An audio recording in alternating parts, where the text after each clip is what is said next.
ասենք թուրք բառից չեք վիրավորվում, անկեղծ եթե լինենք, պետք էլ չի որևէ ազգության, այսպես ասենք, շահարկել, հա, այդ բառը եւ ներքաղաքական տգեղ երևույթ է։ Ուրիշ հարց եմ տալիս, հարցս ուրիշ բանի մեջ է։ Դուք ամեն դեպքում դիսկոմֆորտ չեք զգում, որ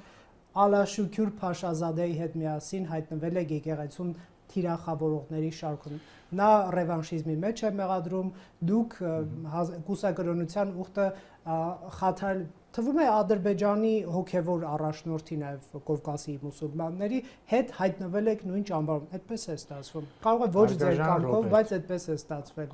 Այն փաստը, որ Ադրբեջանի իշխանությունները հանրության մի մեծ հատված, ենթադրում եմ նաև իրենց կրոնական ղեկավարության մի մեծ հատված, ատելություն ունեն Հայաստան պետության, հայկականի հանդեպ, կարծում եմ հանրային փաստ է, չէ՞։ Փաստ է նաև, որ Ադրբեջանից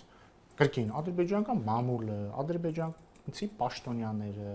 հանրային ինչ-որ գործիչներ տարբեր փուլերում թիրախավորել եւ թիրախավորում են Հայաստանի վարչապետին, փոխվարչապետերին, падգամավորներին, լրագրողներին, կաթողիկոսին, եկեղեցուն։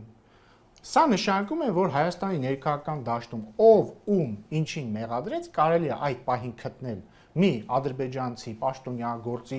հոգևորական, որը մեղադրած կլինի հիմա նույն տրամաբանությամբ ադրբեջանական լրատվամիջոցները կամ Ադրբեջանի արտգործնախարարությունը Հայաստանի կառավարությանը մեղադրում է ֆաշիզմի, ռևանշիզմի, եսիմ ինչի մեջ։ Արդյոք դա նշանակում է, որ օրինակ ընդդիմադիրները, երբ որ մեզ մեղադրում են ինչ-որ բանում, պիտի ասենք, գիտեք ինչ կա, դուք հիմա մեզ մեղադրում եք, բայց նույն բարեկամին ինչ համընկավ Փաշազադեի եւ Փաշինյանի քննադատությունը։ Չհամընկավ։